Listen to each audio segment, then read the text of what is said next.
going on, kids? It is your dad, of course.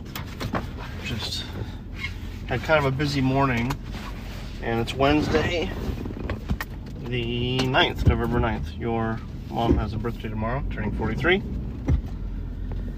And I figured I don't have a lot of work going on right now.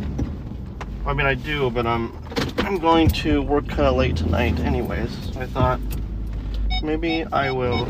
That's my reverse warning. I'm gonna hit something. I figured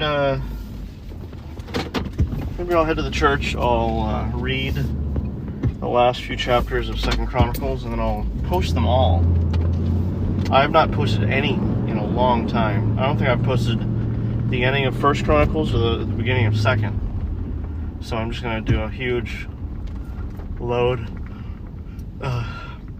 him up thing. I'm gonna just upload all of them. Boy, phrasing on that could have been better. So let's see. Your mom wasn't feeling that well this morning. We what happened was we have the spy's first field trip today, and they went to the Oakland Zoo, and your mom kind of muscled me out on chaperoning, so she's chaperoning, which is kind of made me sad. I wanted a chaperone, but I figured I could just work, but then this morning I didn't get a lot of sleep last night. I've not been getting a lot of sleep lately. This morning your mom woke me up like around 8. I felt so bad. She did all the work today. And she said, "Hey, I'm not feeling good. Maybe you think you could, after the court appearance, will you come to the zoo and relieve me of chaperoning?" Because she just wasn't feeling good. So I did the court appearance. I went to the zoo. She said she was feeling better. I hugged the spy a few times, and then I went home. And when I got home, I thought, it's kind of the middle of the morning. Maybe what I could do is go. I have some time. Why not just go to the church that has pretty good Wi-Fi, and then upload all this stuff to the server and be up to date on the podcast. So that's what I'm doing. A lot of things have happened since the last time I recorded. A few days ago, I guess it's not a lot, but a few days ago, your mom woke me up. Oh, is the bridge up? Oh, please say no. Yep, it's up. Oh, island problems. Your mom woke me up and like in the middle of the night and said, "Call 911." And I said, and I got up and immediately started dialing 911. And as soon as your mom said dial that, woke me up, I heard the noise of a metal saw. And in the middle of the night, if you hear a metal saw outside, someone's stealing something called a catalytic converter. It's a part on all vehicles have them, but some vehicles, they're easier to steal. And there's precious metal inside the catalytic converter that people can take to recycling plants and get paid for. So, I heard the telltale metal sawing noise, and I get up. Your mom gets up. She runs out of the house. She tells the guy to stop. The guy responds, says something. I forget what he says. Well, I'm on the line with the police. I'm talking to the police, and I'm saying where we live and all that stuff, and so I go outside. The sawing's still continuing. I go outside, and I tell your mom to get back inside. And so I yell pretty loudly to the guy, "The police are coming, mother, whatever." And I said that really loud. I said a couple other things, but I forgot what the guy said to me. I know he said something. And then he got in his little car and drove off. And the police showed up like an hour later. They were tied up, I guess. Police show up, and I go outside and I talk to him, and turns out the guy wasn't able to take the catalytic converter in the first place. So me and your mom stopped crime from happening. So that was interesting. A lot of adrenaline. Now your mom's afraid that our house is like a target now for these people. So I'm essentially Batman now. The street we live on, it's my street. And it's Dark Protector. Now I'm getting my kids to say that I'm Batman too. So, in the future I will not go outside because some of these guys have guns and they'll just shoot you. Kind of don't want to get killed over someone else's catalytic converter. I know it's not mine because our cars, it's insanely difficult to get into our cars to get the catalytic converters the way it's built in. But like if you own a Prius, those are the main people that get stolen from because they're easy to grab. In fact, there's like this industry of mechanics that create these metal boxes to weld on to Priuses to stop the catalytic converters. Oh, so I'm waiting for him to get over the bridge.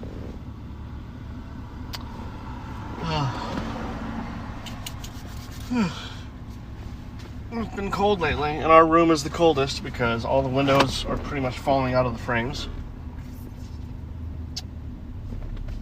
So that's fun.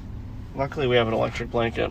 I usually run pretty warm, but even lately, I'm cold. I mean, I'm wearing thermals right now. Something my mom would do.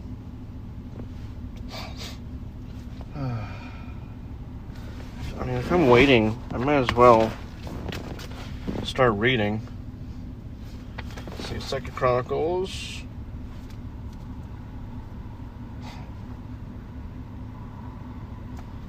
Second Chronicles around 33. Let's see, how far are we?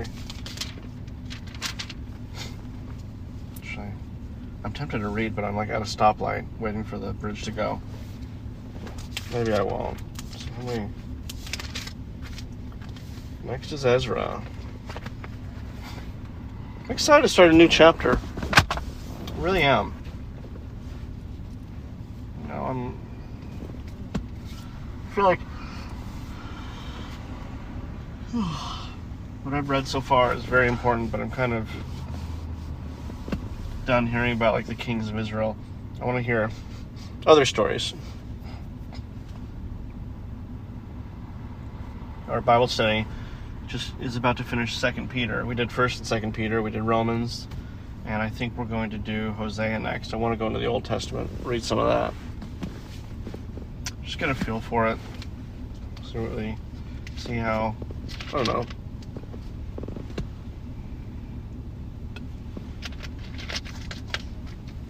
As Christians, we tend to heavily push the New Testament when we also have the Old Testament. And it's tragically overlooked, the Old Testament, by Christians. There's this, what is it? It's called the Jesus Bible I've got. And the tagline, and I've mentioned this before, the tagline is every chapter whispers his name. When is this bridge going to go down? I'm talking for 9 minutes, and it takes a while. So I'll update you on what you guys are doing lately. Last weekend we did a Cub Scout drive, food drive for the Cub Scouts, and I went with the King and the Spy. The King is, I think you're shy. I don't think, you said you were scared. I think you were just shy. The Spy is not shy, and he ran up to all the houses. As I walked along, I held these huge door hangers, like little paper things with a hole in it that you put over someone's doorknob. And so I walked a certain area, and you guys took turns grabbing them and running to different doorknobs and stuff. So that was good. This Saturday we're gonna pick up all that food So I'm excited to do that with them. Your brother has like a soccer match, and actually the spy has a soccer match too. So I don't know what I'll be doing. I think I'm gonna go with the king. I'm glad he's enjoying Boy Scout or Cub Scouts.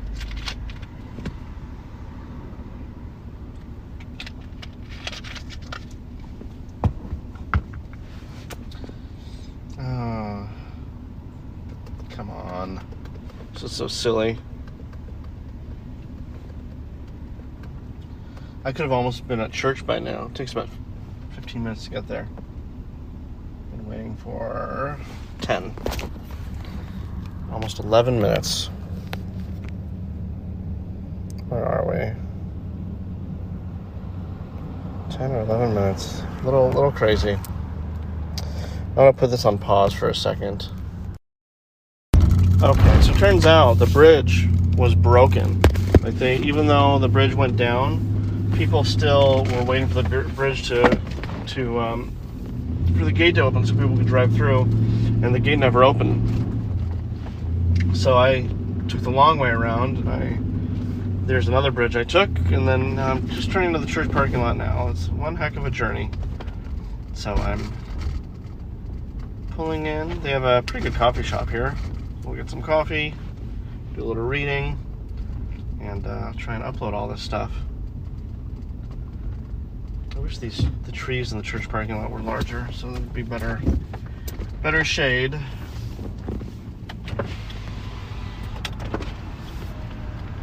But there isn't, which is fine. All right. Kind of shaded. There we go. Nice, pleasant day. All right. Let's do this. 2 Chronicles 33. Manasseh was 12 years old when he began to reign, and he reigned 55 years in Jerusalem. And he did what was evil in the sight of the Lord, according to the abominations of the nations whom the Lord drove out before the people of Israel. For he built the high places that his father Hezekiah had broken down, and he erected altars to the Baals, made Asheroth, and worshipped all the hosts of heaven and served them. And he built altars in the house of the Lord, of which the Lord had said, In Jerusalem shall my name be forever. And he built altars for all the host of heaven in the two courts of the house of the Lord. And he burned his sons as an offering in the valley of the son of Hinnom, and used fortune-telling and omens and sorcery, and dealt with mediums and with necromancers. He did much evil in the sight of the Lord, provoking him to anger. And the carved image of the idol that he had made he set in the house of God. Wow. Whew. Of which God said to David and to Solomon his son, In this house and in Jerusalem, which I have chosen out of all the tribes of Israel, I will put my name forever, and I will no more remove the foot of Israel from the land that I appoint for your fathers, if only they will be careful to do all that I have commanded them, all the law, the statutes, and the rules given through Moses. Manasseh led Judah and the inhabitants of Jerusalem astray, to do more evil than the nations whom the Lord destroyed before the people of Israel. That's interesting. The Lord spoke to Manasseh and to his people, but they paid no attention. Therefore the Lord brought upon them the commanders of the army of the king of Assyria, who captured Manasseh with hooks, and bound him with chains of bronze, and brought him to Babylon. When he was in distress, he entreated the favor of the Lord his God, and humbled himself greatly before the God of his fathers. He prayed to him, and God was moved by his entreaty, and heard his plea, and brought him again to Jerusalem into his kingdom. Then Manasseh knew that the Lord was God. Afterward he built an outer wall for the city of David west of Gihon in the valley, and for the entrance into the fish gate, and carried it around Ophel, and raised it to a very great height. He also put commanders of the army in all the fortified cities in Judah, and he took away the foreign gods and the idol from the house of the Lord, and all the altars that he had built on the mountain of the house of the Lord in Jerusalem, and he threw them outside the city. He also restored the altar of the Lord, and offered on it sacrifices of peace offerings and of thanksgiving, and he commanded Judah to serve the Lord, the God of Israel. Nevertheless, the people still sacrificed at the high places, but only to the Lord their God. Okay? That's interesting. Now the rest of the acts of Manasseh, and his prayer to his God, and the words of the seers who spoke to him in the name of the Lord, the God of Israel. Behold, they are in the Chronicles of the kings of Israel, and his prayer, and how God was moved by his entreaty, and all his sin, and all his faithlessness, and the sites in which he built high places, and set up the Asherim, and the images before he humbled himself. Behold, they are written in the Chronicles of the seers. So Manasseh slept with his fathers, and they buried him in his house, and Amon, his son, reigned in his place. Amon was 22 years old when he began to reign, and he reigned 2 years in Jerusalem. And he did what was evil in the sight of the Lord, and Manasseh his father, as Manasseh his father has done. Amon sacrificed to all the images that Manasseh his father had made, and served them, and he did not humble himself before the Lord, as Manasseh his father had humbled himself. But this Amon incurred guilt more and more, and his servants conspired against him, and put him to death in his house. But the people of the land struck down all those who had conspired against King Amon, and the people of the land made Josiah his son king in his place. Chapter 34. Josiah was 8 years old when he began to reign, and he reigned 31 years in Jerusalem. And he did what was right in the eyes of the Lord, and he walked in the ways of David his father, and he did not turn aside to the right hand or to the left. Nor in the 8th year of his reign, while he was yet a boy, he began to seek the God of David his father. And in the 12th year he began to purge Judah and Jerusalem of the high places, the Asherim, and the carved and the metal images. And they chopped down the altars of the Baals in his presence, and he cut down the incense altars that stood above them, and he broke in pieces the Asherim and the carved and the metal images that he made. And he made dust of them, and scattered over the graves of those who had sacrificed to them. He also burned the bones of the priests on their altars, and cleansed Judah and Jerusalem. And in the cities of Manasseh, Ephraim, and Simeon, and as far as Naphtali and their ruins, all around, he broke down the altars, and beat the Asherim and the images into powder, and cut down all the incense altars throughout all the land of Israel. Then he returned to Jerusalem. Now in the 18th year of his reign, when he had cleansed the land and the house, he sent Shaphan, the son of Azaliah, and Maaseiah, the governor of the city, and Joah, the son of Joahaz, the recorder, to repair the house of the Lord his God. They came to Hilkiah, the high priest, and gave him the money that had been brought into the house of God, which the Levites, the keepers of the threshold, had collected from Manasseh and Ephraim, and from all the remnant of Israel, and from all Judah and Benjamin, and from the inhabitants of Jerusalem. And they gave it to the workmen who were working in the house of the Lord, and the workmen who were working in the house of the Lord gave it for repairing and restoring the house. They gave it to the carpenters and the builders to buy quarried stone, and timber for binders, and beams for the buildings, that the kings of Judah had let go to ruin. And the men did the work faithfully. Over them were set Jahath and Obadiah, the Levites of the sons of Merari, and Zechariah and Meshullam of the sons of the Kohathites, to have oversight. The Levites, all who were skillful with instruments of music, were over the burden bearers, and directed all who did work in every kind of service. And some of the Levites were scribes and officials and gatekeepers. While they were bringing out the money that had been brought into the house of the Lord, Hilkiah the priest found the book of the law of the Lord given through Moses. Then Hilkiah answered and said to Shaphan the secretary, I have found the book of the law in the house of the Lord. And Hilkiah gave the book to Shaphan. Shaphan brought the book to the king, and further reported to the king, all that was committed to your servants they are doing. They have emptied out the money that was found in the house of the Lord, and have given it to the hand of the overseers and the workmen. Then Shaphan the secretary told the king, Hilkiah the priest has given me a book. And Shaphan read from it before the king. When the king heard the words of the law, he tore his clothes. And the king commanded Hilkiah, Ahikam, and the son of Shaphan, Abdon, the son of Micah, Shaphan the secretary, and Asaiah, the king's servant, saying, Go inquire of the Lord for me and for those who are left in Israel and in Judah concerning the words of the book that has been found. For great is the wrath of the Lord that is poured out on us, because our fathers have not kept the word of the Lord, to do according to all that is written in this book.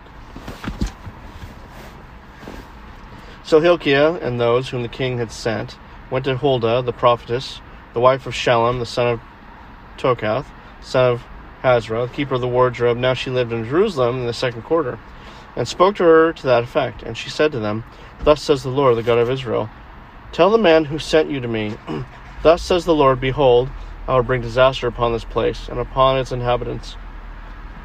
All the curses that are written in the book that was read before the king of Judah, because they have forsaken me, and have made offerings to other gods, that they might provoke me to anger with all the works of their hands. Therefore my wrath will be poured out on this place and will not be quenched. But to the king of Judah, who sent you to inquire of the Lord, thus shall you say to him, Thus says the Lord, the God of Israel, regarding the words that you have heard, because your heart was tender and you humbled yourselves before God, when you heard his words against this place and its inhabitants, and you've humbled yourself before me, and have torn your clothes and wept before me, I also have heard you, declares the Lord. Behold, I will gather you to your fathers, and you shall be gathered to your grave in peace, and your eyes shall not see all the disaster that I will bring upon this place and its inhabitants.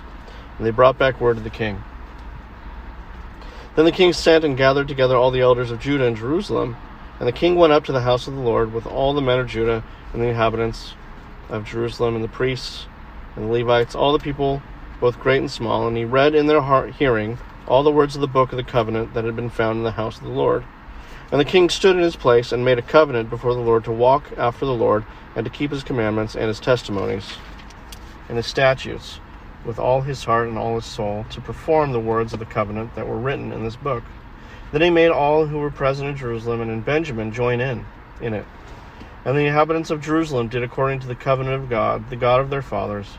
And Josiah took away all the abominations from all the territory that belonged to the people of Israel, and made all who were present in Israel serve the Lord their God. All his days they did not turn away from the following the Lord, the God of their fathers. 1 second. Chapter 35. Josiah kept a Passover to the Lord in Jerusalem, and they slaughtered the Passover lamb on the 14th day of the first month. He appointed the priests to their offices and encouraged them in their service of the house of the Lord. And he said to the Levites who taught all Israel and who were holy to the Lord, Put the holy ark in the house that Solomon the son of David, king of Israel, built. You need not carry it on your shoulders. Now serve the Lord your God and his people of Israel. Prepare yourselves according to your fathers' houses by your divisions as prescribed in the writing of David, king of Israel, and the document of Solomon his son. And stand in the holy place according to the groupings of the fathers' houses of your brothers, the lay people, and according to the division of the Levites by father's household. And slaughter the Passover lamb, and consecrate yourselves, and prepare for your brothers to do according to the word of the Lord of Moses. Then Josiah contributed to the lay people as Passover offerings for all who were present, lambs and young goats from the flock, to the number of 30,000 and 3,000 bulls. These were from the king's possessions, and his officials contributed willingly to the people, to the priests, and to the Levites. Hilkiah, Zechariah, and Jehiel, the chief officers of the house of God, gave to the priests for the Passover offerings 2,600 Passover lambs and 300 bulls. Conaniah also, and Shemaiah, and Nathanael, and his brothers, Hashabiah and Jeiel, Jozabad, the chiefs of the Levites, gave to the Levites for the Passover offering 5,000 lambs and young goats and 500 bulls. When the service had been prepared for the priests, when the service had been prepared for, the priests stood in their place, and the Levites in their divisions according to the king's command, and they slaughtered the Passover lamb, and the priests threw the blood that they received from them, while the Levites flayed the sacrifice. And they set aside the burnt offerings, that they might distribute them according to the groupings of the fathers' houses of the lay people to offer to the Lord, as it is written in the book of Moses. So they did with the bulls. And they roasted the Passover lamb with the fire, according to the rule, and they boiled the holy offerings in pots and cauldrons and in pans, and carried them quickly to all the lay people. And afterward they prepared for themselves and for the priests, because the priests, the sons of Aaron, were offering the burnt offerings and the fat parts until night. So the Levites prepared for themselves and for the priests, the sons of Aaron. The singers, the sons of Asaph, were in their place, according to the command of David. And Asaph and Heman and Jeduthun, the king's seer, and the gatekeepers were at each gate. They did not need to depart from their service, for their brothers, the Levites, prepared for them. So all the service of the Lord was prepared that day to keep the Passover and to offer burnt offerings on the altar of the Lord, according to the command of King Josiah. And the people of Israel who were present kept the Passover at that time, and the feast of unleavened bread 7 days. No Passover like it had been kept in Israel since the days of Samuel the prophet. None of the kings of Israel had kept such a Passover as was kept by Josiah. And the priests and the Levites and all Judah and Israel were present, and the inhabitants of Jerusalem. In the 18th year of the reign of Josiah, the Passover was kept.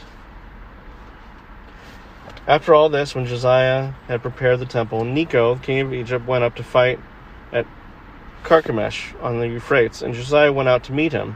But he sent envoys to him, saying, What have we to do with each other, king of Judah? I am not coming against you this day, but against the house with which I am at war, and God has commanded me to hurry. Cease opposing God, who is with me, lest he destroy you. Nevertheless, Josiah did not turn away from him, but disguised himself in order to fight with him. He did not listen to the words of Necho from the mouth of God, but came to fight in the plain of Megiddo.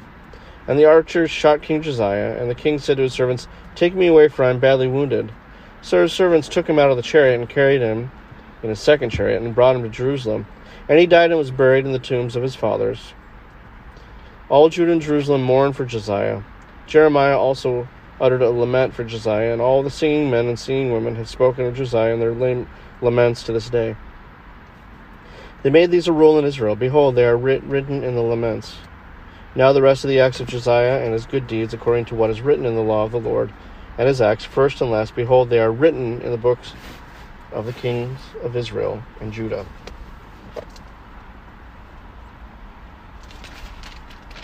Chapter 36. The people of the land took Jehoaz, the son of Josiah, and made him king in his father's place in Jerusalem. Jehoaz was 23 years old when he began to reign, and he reigned 3 months in Jerusalem.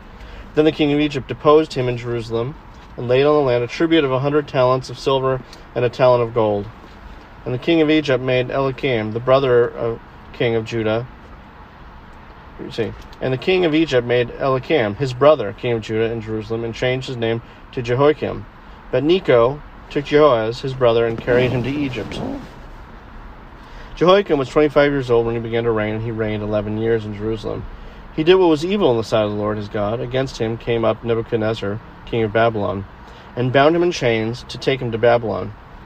Nebuchadnezzar also carried part of the vessels of the house of the Lord to Babylon, and put them in his palace in Babylon.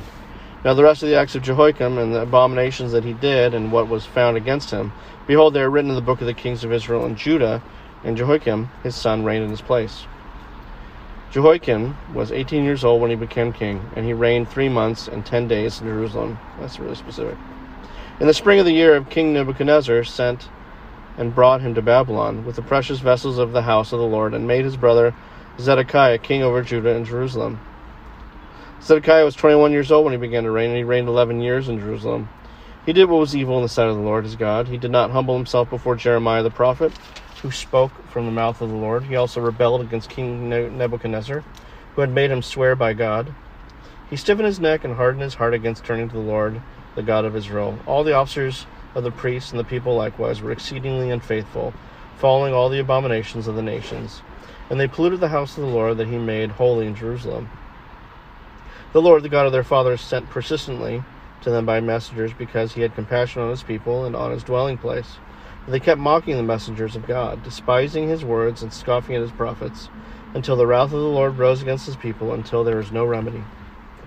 Therefore he brought up against them the king of the Chaldeans, who killed their young men with a sword in the house of their sanctuary, and had no compassion of young man or virgin, old man or aged. He gave them all into his hand, and all the vessels of the house of God, great and small, and the treasures of the house of the Lord, and the treasures of the king and of his princes. All these he brought to Babylon, and they burned the house of God, and broke down the wall of Jerusalem, and burned all its palaces with fire, and destroyed all its precious vessels. He took into exile in Babylon those who had escaped from the sword, and they became servants to him and to his sons, until the establishment of the king of Persia, to fulfill the word of the Lord by the mouth of Jeremiah, until the land had enjoyed its Sabbaths. All the days that it lay desolate, it kept Sabbath to fulfill 70 years. Now in the first year of Cyrus, king of Persia, that the word of the Lord by the mouth of Jeremiah might be fulfilled, the Lord stirred up the spirit of Cyrus, king of Persia, so that he made a proclamation throughout all his kingdom, and also put in writing, "Thus says Cyrus, king of Persia, the Lord, the God of heaven, has given me all the kingdoms of the earth, and he has charged me to build him a house at Jerusalem, which is in Judah. Whoever is among you, all of his people, may the Lord his God be with him. Let him go up." It's an amazing epilogue. It's amazing what God does. Even the people that are our enemies, God can touch. It's surprising. At the end, it's all these people, all these kings did all this terrible stuff. Some kings did great stuff. Most didn't. Even the good kings we talk about, David, Solomon, Hezekiah, they weren't perfect, and they were punished for it. Even Josiah was. So I'm just rolling my windows up. I would say we're going to learn later on there's a lot of Jews that did not leave and go back to their Holy Land. And there's going to be some severe repercussions for that. So I'm excited to get into that. So anyways, I'm going to sign off now and do some work. I love you all. And if you see this podcast, see that I just dumped the entire book of Second Chronicles. That's what I'm about to do right now. Do a lot of editing. And so anyways, I love you all. Give your mom a call. Give me a call if you're bored. And if you can't, don't worry about it. Don't guilt yourself if you don't call us that much. I get it. I know your lives are busy probably. But I love you just the same. So have a wonderful day, kids. Love God. Love each other. Call your mom. And in everything you do it for the kingdom and the king. God bless. The Bible says he's a king of the Jews. He's a king of Israel. He's a king of righteousness. He's a king of the ages. He's a king of heaven. He's a king of glory. He's a king of kings, and he is the Lord of lords. Now that's my king. David said the heavens declare the glory of God, and the firmament showeth his handiwork. No means of measure can define his limitless love. No far-seeing telescope can bring into visibility the coastline of his soulless supply. No barriers can hinder him from pouring out his blessing. Well, he's enduringly strong. He's entirely sincere. He's eternally steadfast. He's immortally graceful. He's imperially powerful. And he's impartially merciful. That's my king. He's God's son. He's a sinner's savior. He's the centerpiece of civilization. He stands alone in himself. He's august. He's unique. He's unparalleled. He's unprecedented. He's supreme. He's preeminent. Well, he's the loftiest idea in literature. He's the highest personality in philosophy. He's the supreme problem in high criticism. He's the fundamental doctrine of true theology. He's the cardinal necessity of spiritual religion. And that's my king. He's the miracle of the age. He's the superlative of everything good that you choose to call him. He's the only one able to supply all of our needs simultaneously. He supplies strength for the weak. He's available for the tempted and the tried.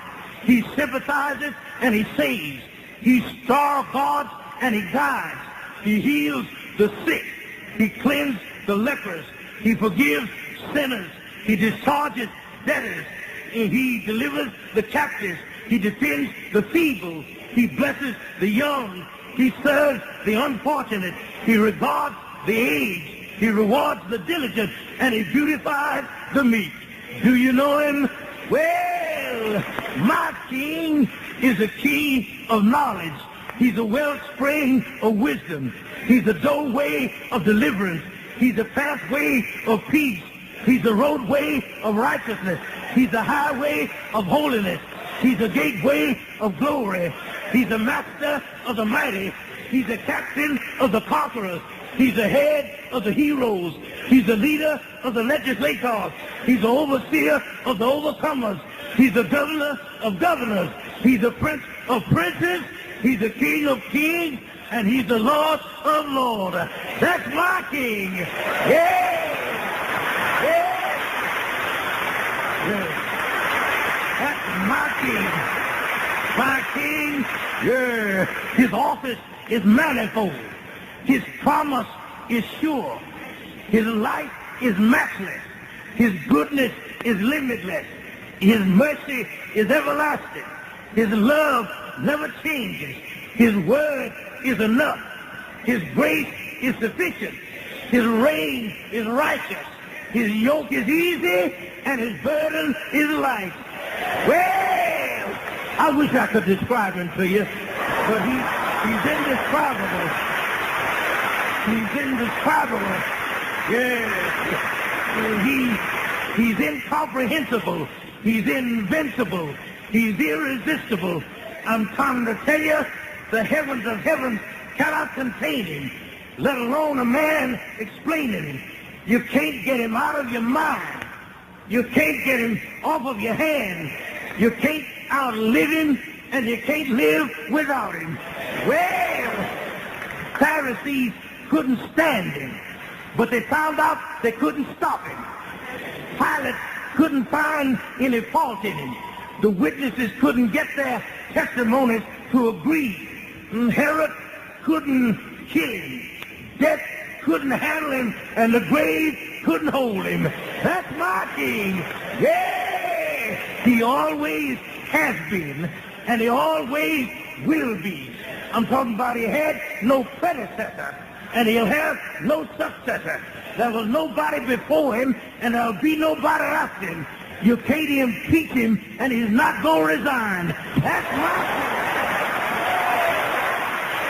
Praise the Lord. That's my king. Thine is the kingdom, and the power, and the glory. The glory is all his.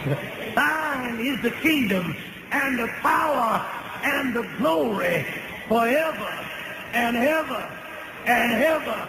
And when you get through with all of the forever, then amen.